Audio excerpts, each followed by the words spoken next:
Today on the Locked On NHL Podcast, realignment. Is it in the cards? Is it a possibility? And if so, what could it look like? We'll talk about that and more on today's Locked On NHL Podcast.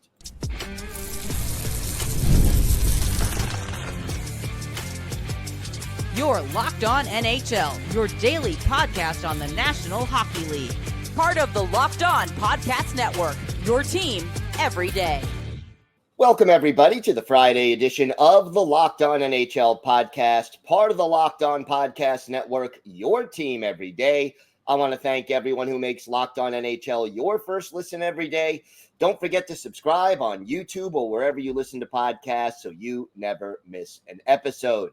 I'm Gil Martin of Locked On Islanders. I'm here every Friday with Rachel Donner from Locked On Flyers. And happy Friday, Rachel. Happy Friday indeed. The summer is definitely the time where you really start thinking about some of these things and, in the off season about like, how can we make the NHL better? And so I think this conversation does come up a lot in the off season. And I think it also is a residual effect of just having gone through the playoffs, and the playoff structure conversation comes into play where people want to maybe go back to 1-8, 2-7, etc., because these divisional matchups early on can kind of get tired, especially when you have like that Oilers-Kings conversation and is it good or is it bad? And the divisions feed into that playoff conversation, right? They do. And, I have mixed feelings about that playoff format, just to talk about it briefly. On the one hand, you get Edmonton and LA 4 years in a row, and the same team wins 4 years in a row, and that's got to get real frustrating. It's designed to develop rivalries, and if it works, there is some beauty to that, but if it's all one-sided, man, it's frustrating and it's repetitive. Right. And I think that's where the divisions as they currently stand kind of start to feel stale, because it then feeds into this playoff system later on.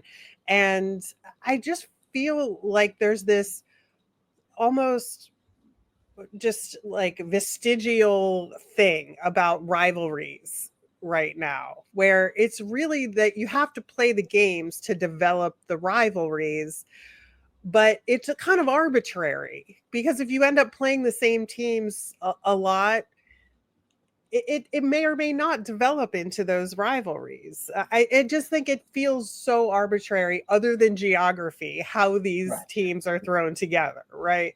Yeah, and I mean, look, if you're talking about rivalries, some of them have to happen. I don't know if organically is the right way, but like I think about Colorado, Detroit in the 90s. They met in the playoffs a bunch of times and they hated each other because of that. And they were two very good teams that met, like 3 times in 4 years or something like that. I'd have to go back and look at the specifics. And the games were intense and physical and well played.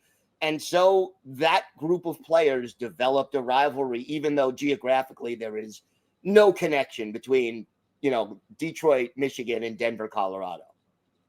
Right. And that's where it's the players and the situation that determine the rivalry. It's not the geography of it. I mean, sure, do you have sort of a natural sports rivalry that has developed over the years, let's say between a New York and a Boston, right? Absolutely. But why? Is it manufactured or is it real? It's a little of both, I think, in the sense, like, I think you have between New York and Boston, you have that Red Sox-Yankees rivalry. That's old, that's real. And I think you get residual effects from that, where, if you're a Yankees fan, you're very often a New York Rangers fan. And so you don't like Boston because of the Red Sox-Yankees thing. So therefore, when the Bruins come into town, you're like, Boston bleeps, and all that kind of a thing.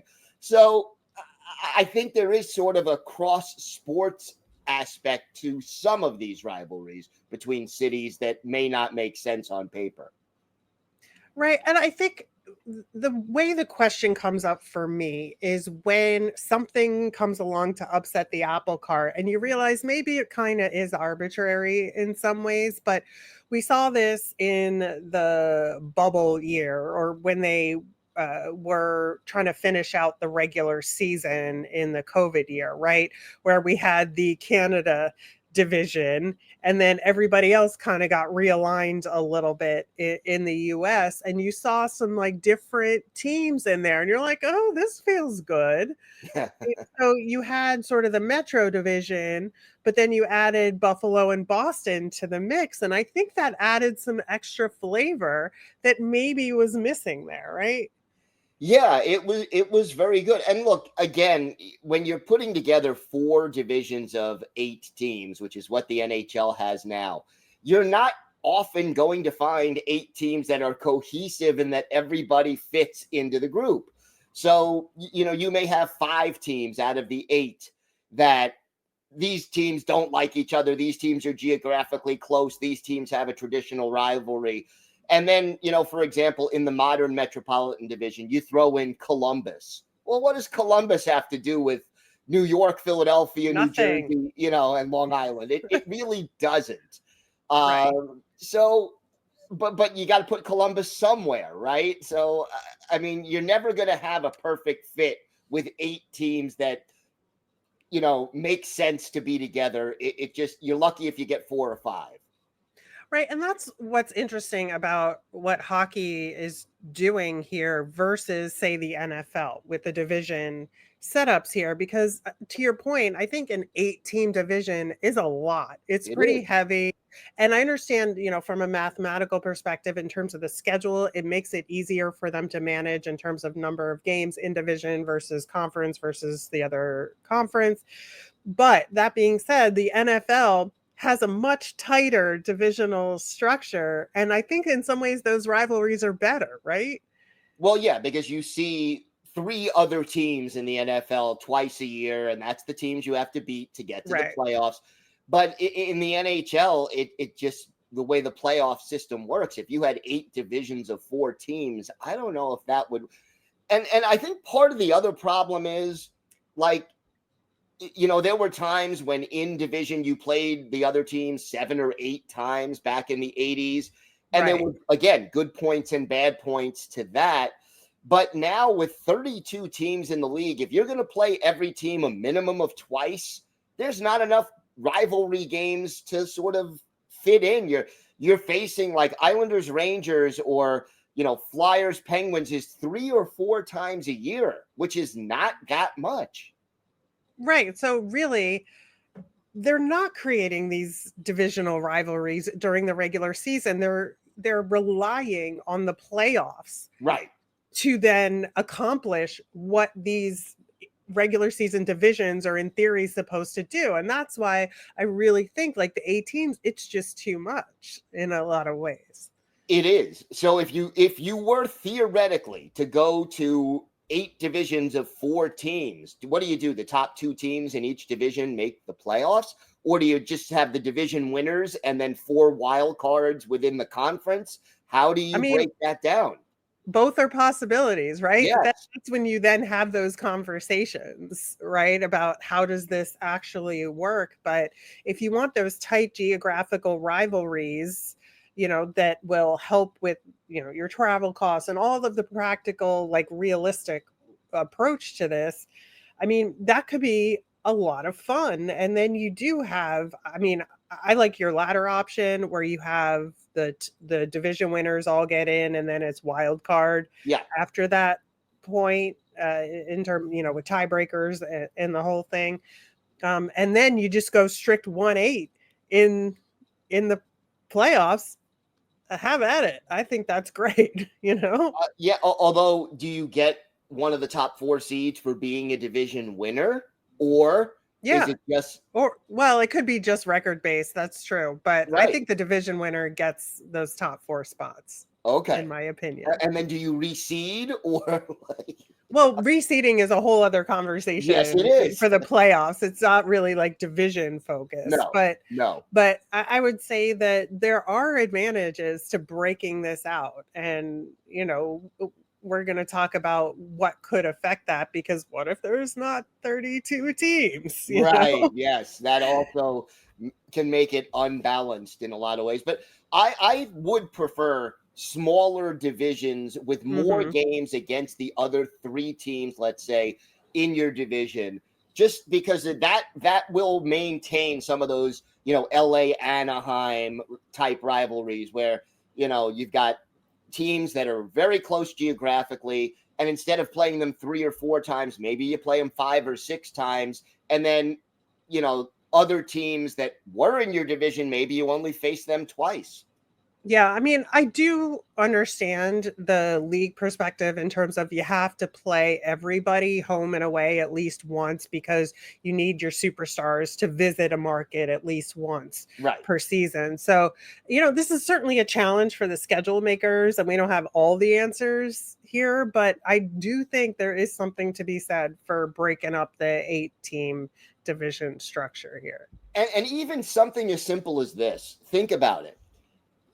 If you have an 8-team division, like, you could have a playoff season, be a wild card, and finish 5th in your division.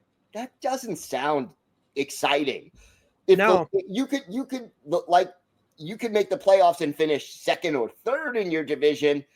Even if you have a bad season, but you finish 3rd, it doesn't sound as terrible psychologically as saying, yeah, we were 7th in the division. It just, the fans will feel better finishing 3rd, even if they miss the playoffs, rather than 7th or 8th. Yeah, I agree. I think it's better overall for the marketing too. Yeah, I think so. But we'll see if the NHL even considers something like that in the future. But we're going to give a little crack at it, a little bit of fun, a little bit of seriousness coming. But we're going to talk a little bit about expansion, relocation, and possible division alignments coming up next on the Locked On NHL podcast.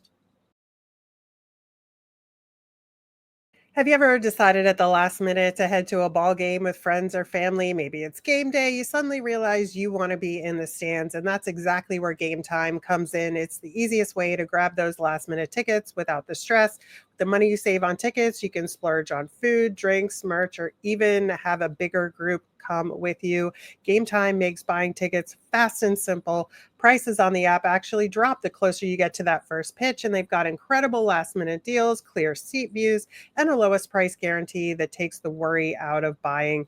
Gametime is the official ticketing partner of Locked On MLB, making it easy to browse the app for an exciting upcoming game. And my Phillies are at home against the Tigers and then the Orioles, so get those tickets on Gametime. You can take the guesswork out of buying tickets with Gametime. Download the Gametime app, create an account, and use the code LOCKEDONNHL for $20 off your first purchase. Terms apply. Again, create an account and use the code LOCKEDONNHL for $20 off. Download Gametime today. Last minute tickets, lowest price guaranteed.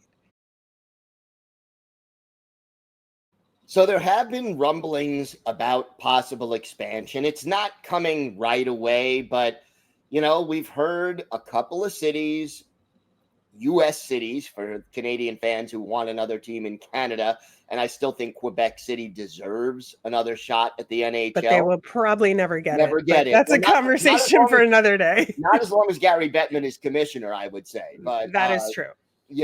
Things could change under a new regime. But how would expansion kind of put a kink in all of this? Well, obviously, without having your perfect 4 divisions of 8 teams, you do have to blow things up like we were just talking about. Now, if you're staying at 32 teams, and we talked about making 8 divisions of 4 teams each as a possibility. But once you go to 36 teams, like, that's 6 divisions of 6 teams, right? Right. And I think that's where I think Gary Bettman's dream comes true. And that's why he tried Atlanta so much, because he really wanted that Southern Division to happen, right? And so that's where you can get the 2 Florida teams, Atlanta, maybe Dallas and Houston and Carolina. And there's a division of 6 teams that's your South, right? Yeah. Yeah, and that would certainly fit in. And as of right now, it seems to be Atlanta and Houston as the front runners, probably in reverse order, Yeah. as far as getting another expansion team. And I mean, a third try for Atlanta. I mean, that's pretty. I understand it's a huge market. It would be great for the league to have, but wow, three chances and 0 for 2 so far. I mean, I think there are many reasons behind that. And I think with the right group, an Yeah. expansion and the pros and cons of it and where is kind of a separate discussion to this. But I do think that thinking about divisional realignment like goes hand in hand with expansion in terms of thinking about the possibilities and ways to kind of reorganize the league and kind of just give a little extra juice to what has been stale in a lot of ways with some of the traditional divisions that have been sitting around. And I think, even you look at some of these rivalries like we talked about in the previous segment that just aren't really there anymore, and it feels kind of forced. Well, with potential relocation options or expansion options. Now, when you get to 34 teams, this is where it's awkward, Yes. right? This is why we say 36, because eventually there would have to be like 4 more teams in the conversation here. But I do think, you'd have to have some uneven divisions as we have already experienced, for the first couple of years. But if you add Houston and Atlanta, that creates a perfect scenario to rejigger the South in a way. Yes. That would be a lot of fun. Where do you think, if they go to 36, the other 2 expansion teams might be located? I mean, obviously one of them for sure would be in Canada, if not both. So I think, the conversation about a second Toronto area team comes back into play with Quebec City, right? I think that is entirely possible. And I think the league is going to look at it that way as sort of a balanced part of the conversation, 2 in the States and 2 in Canada. Now, you don't think, and I'm just throwing this out there, that Gary Bettman isn't eager to give the desert another chance to if they can find ownership? I mean, sure. But so far that does not exist. And I guarantee you, like a second Toronto team could get put together much quicker. You think it's second Toronto or maybe a Hamilton team over Quebec City? Oh, yeah. No, not over Quebec City, in addition to Quebec City. Okay. Yeah, that's what I'm saying. Like the 2 Canadian teams would be a second Greater Toronto Metro team. It could be up to an hour away, depending on what they decide there, and the geography and all the different possibilities. But then and Quebec City, and then you have Houston and Atlanta on the States side of things. I mean, there's your 36 teams that allows us to look at things differently. Yeah, and then they're going to 84 games in a season. 36 teams is just too much. I mean, you're now saying if every team is equal, and they never are, but the odds are that your team will win a Stanley Cup every 3.5 decades if all things are equal. That is a long time to wait. Right, but that's an expansion discussions. We're just talking about realignment here. So in terms of realignment, I don't think that part of the conversation matters. I think it's about like adding something fresh into the league and making the schedule look and feel a little bit different. I think that, we already have a little bit of manufactured realignment in mid-season with the Olympics in terms of shuffling the player deck. Well, let's shuffle the team deck a little bit here too. And I think that would breathe some new life into things. And that's where, the expansion or potential relocation conversation comes into play, because it would give them like the excuse to do it. Right. And I mean, as far as relocation, is there a team you think might be ripe for relocation at this point? I don't think it matters. I think that it's just part of this conversation here, right? Yeah. Like it's just, is there a team that could move? Yes. And would that potentially necessitate realignment? Possibly. I mean, we saw Arizona move to Salt Lake City, right? It's not that far geographically. So you really didn't have to mix things up too much in that scenario. But like, what if Arizona had moved to Cleveland, let's say? Right. You know, I just picked a random city. I'm not suggesting Cleveland is going to get an NHL team anytime soon. But, you know, I think that would have changed things a lot more drastically. Yeah, no question. And in the NHL, geography always ends up playing a role. But like we said earlier, it's never going to be a full perfect fit. There's always going to be some outlying teams in there. So what are some of these possibilities? What could some of these divisions or realignments look like? We'll have a few possibilities, some of them serious, some of them fun. We'll do that coming up next.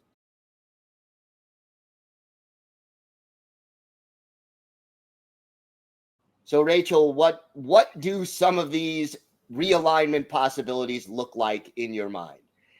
Listen, I like to have fun with this sort of thing because when else can you do that and just kind of let's pretend that miles don't matter and travel doesn't matter, but you're really looking at it from let's build something fun here perspective. And I think that, you know, both of my ideas are out there, one of which is a little more serious than the other for sure. But I did a two different full realignments as an academic exercise. And one of them is a little bit more serious, where I kind of looked at market size or market characteristics and kind of tried to lump them together. So I made a division that's like the big city division. Okay. So you have the Rangers, the Kings, the Blackhawks, the Maple Leafs, the Canucks, the Flyers, Bruins, and Canadiens. All in one division. I think that would be super fun, right? To just have this like big city rivalry. Then your next division is like cities that are known for something in particular.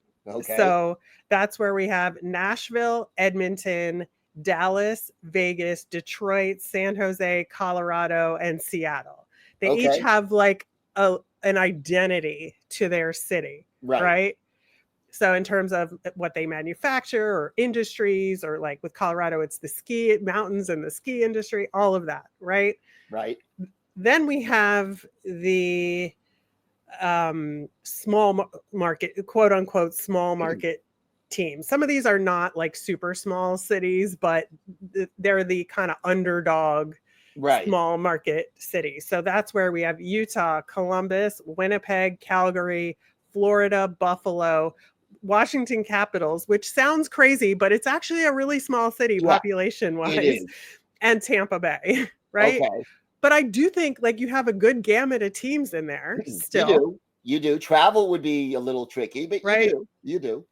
Right. And then you have the middle child syndrome division where you have just like, pay attention to me teams, which is Ottawa, Pittsburgh, the Islanders, the Devils, the Blues, the Wild, the Ducks, and the Hurricanes. That works. That's fun. But I do think there's like a nice range of teams in each of those divisions there. There is. There no doubt is. See, I didn't go a full comprehensive league set up. I just had a little fun with possible divisions that I could put together.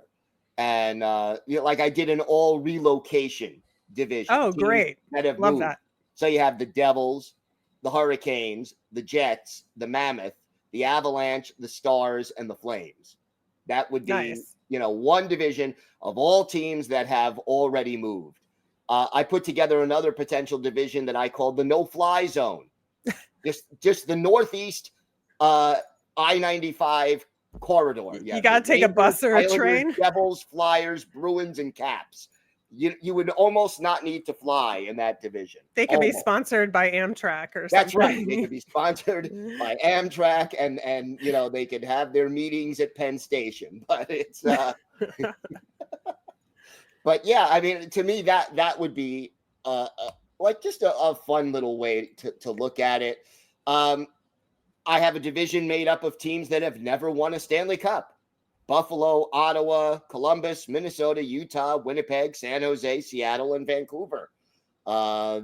Could put them together and hope that one of them eventually will win a Stanley Cup because their fans are hungry and deserving of something better. What was your second potential alignment? Yeah, so I went with a theme here. So this doesn't really, like the other one I'm pretty proud of because I think it's like it's well thought out. It includes all the teams and there's like a good mix of level of teams and excitement in each division. This one is just purely vibes based, and it's got some themes up into a point where there was 3 teams left over and I just had to shove them in a corner somewhere. Okay. But that being said, we have the natural occurrence division where we have the Minnesota Wild, the Colorado Avalanche, the Carolina Hurricanes, the Dallas Stars, the Tampa Bay Lightning, Toronto Maple Leafs, Calgary Flames, and New Jersey Devils. And that was sort of like I used Dust Devil in my brain to justify that one, right? And then you have the job or functionality division. So that's where you have your Rangers, Islanders, Senators, Canucks, Kings, Oilers, Canadians, and Predators in that division, right? So that's like, what's your job? Then we have the animal division, which is Sharks, Penguins, Bruins, Panthers, Ducks, Mammoth, Kraken, and Buffalo Sabres. Okay. Right. And then I tried to make the color division, which is the Vegas Golden Knights, Columbus Blue Jackets, Detroit Red Wings, St. Louis Blues, Chicago Blackhawks. And that's where I had to throw the Jets, Caps, and Flyers in because there was nowhere else for them to go. I like it. I definitely do like that. I also, the easy one is to put together an all Canadian division with the 7 Canadian teams. Right, which is what we started this conversation with. To make it go full circle. And then I actually put together a 6-team division of teams that have won a Stanley Cup, but it's been a long time. So that would be a fun division. Yeah, right. Toronto, the Rangers, the Islanders, the Canadiens, the Flyers, and the Flames. Put those together. Teams that have not won in the 21st century. That's a sad but desperate division. I like it. So, yeah, I mean, we could have fun with these, but I think if there is expansion, we're getting to that point where realignment, and I definitely I think less than 8 teams in a division would, because you can't go more than 8 teams in a division. No. It's just too much. If they could knock it down to 6 teams in a division or 4 teams in a division, I think that would better serve the league. Right. And that's kind of how it felt, back in the old days where you had like the Patrick division, the Adams division. Yep. Like I like the feeling that hockey had in terms of the divisions and how things were set up in that era, I think was kind of when it was at its optimal.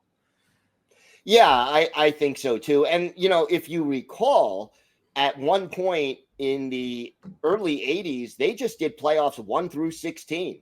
They didn't even do it by conference or division.